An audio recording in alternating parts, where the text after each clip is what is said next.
You'll need to wait outside, ma'am. The principal is busy with important families. Those words cut sharper than the January wind blowing across the parking lot of Belridge Academy. I just stood there for a second, clutching the strap of my old tote bag, trying to process what this man had just said to me. Important families. Like mine didn't matter. Like my son didn't matter.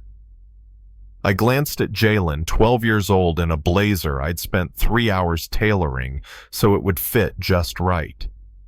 He was looking up at the massive stone building like it was the gates of some kingdom. And here I was, standing in the cold, realizing the gatekeeper had already decided we didn't belong. "Come on, Mom," he said quietly, like he didn't want me to cause a scene, but I could see it in his eyes. He heard it too. I've been a custodian at St. Mary's Hospital for 12 years, double shifts, weekends, whatever it took to keep food on the table.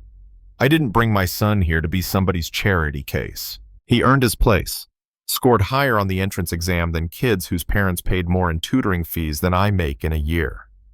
And yet, here we were, treated like we were lucky to even stand on their fancy tile floors. Inside, Principal Hartley was working the crowd, shaking hands with the Wentworths, laughing with the Chens, asking the Donovans how their ski trip went. Then his eyes landed on me and Jalen. The smile stayed, but the warmth gone. "Ah, the Carters. Welcome back from winter break," he said, like it was a formality he couldn't skip. "Jalen's excited about the advanced science program," I told him. "Yes, well." His gaze flicked to my thrift store coat, the scuffed strap on my bag. "We'll see how he adjusts.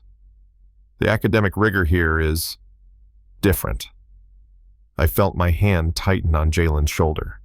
"He's always exceeded expectations, Principal Hartley. I'm sure this will be no different." By the time I dropped him off and got to work, I'd pushed it down. I told myself it was just a bad first day back. I didn't know it was only the beginning. 3 days later, the call came. I was halfway through mopping a hallway when my phone buzzed. The display said, "Belridge Academy." My stomach dropped. "This is Mrs. Green from Principal Hartley's office. He needs to see you today at 2 p.m. regarding an urgent matter with Jalen." I told her I worked until 6. She told me this was his only available time. "Surely your son's education is worth making arrangements?" she said, her tone dripping with that polite insult that says you're already failing as a parent. By 1 o'clock, I was in the hospital bathroom, changing into the best thing I owned, black slacks and a blouse I'd found at Goodwill. I parked in the back lot at Belridge because the visitor spots were full of BMWs and Teslas. Walked past kids speaking French on the benches, practicing Shakespeare on the quad. Everything about this place screamed privilege, and everything inside me screamed that Jalen belonged here anyway. When I told the secretary I had a 2 o'clock with the principal, she told me to sit down, then ushered in a woman who had a 2:15, then a man with only 15 minutes to spare, then another mom in yoga gear. I sat there for over an hour watching every other parent go in ahead of me. Finally, when I stood to ask how much longer, the security guard stepped forward and said, "Ma'am, maybe you'd be more comfortable waiting outside." "It's 35 degrees, I said. "Well, some of the other parents are uncomfortable." There were no other parents in the room, but I knew exactly what he meant.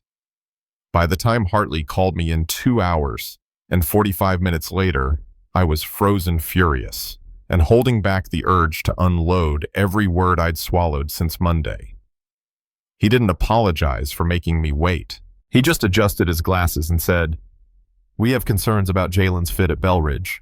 His grades are fine, but this school is about more than academics. It's about character, social development. Some students here are leaders, others are beneficiaries of generosity.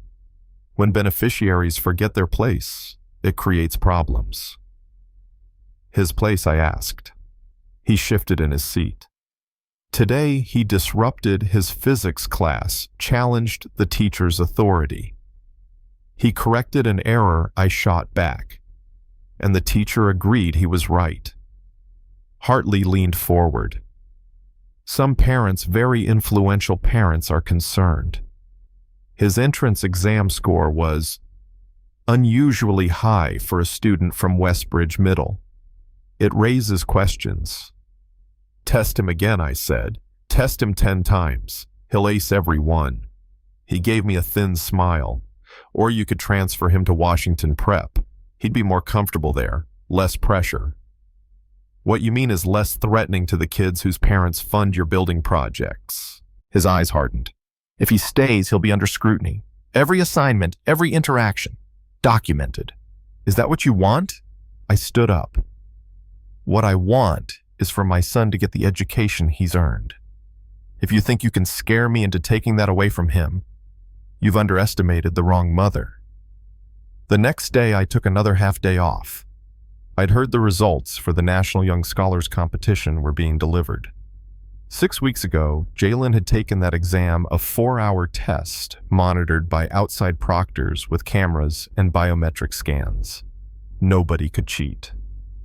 At 3:02 p.m., a courier walked in with a golden blue envelope.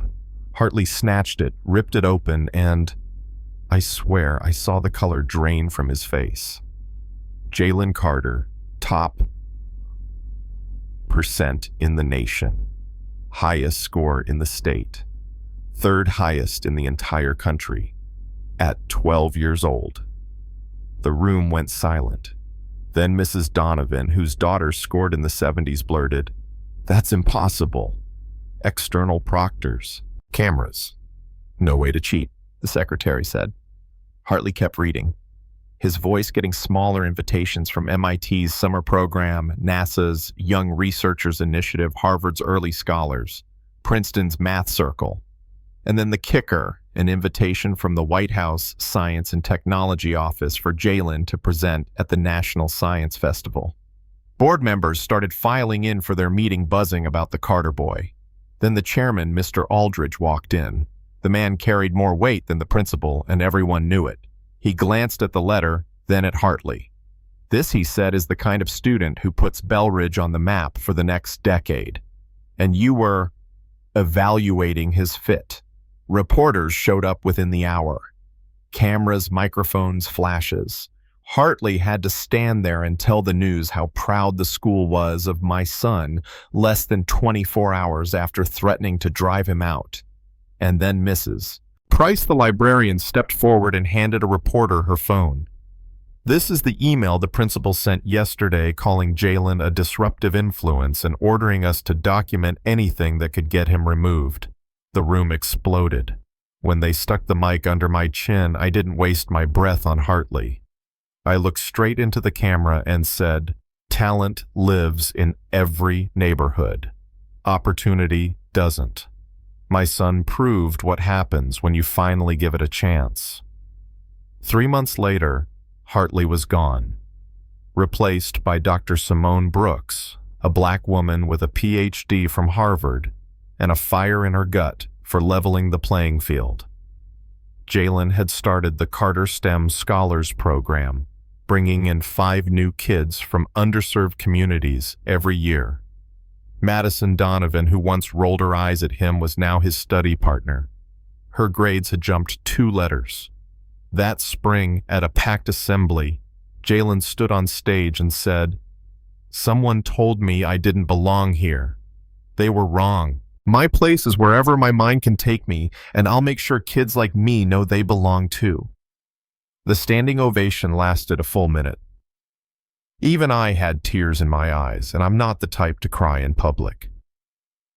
Walking out of that building past the new sign that read, "Belridge Academy, where brilliance knows no boundaries," Jalen asked, "Think things will really change, Mom?"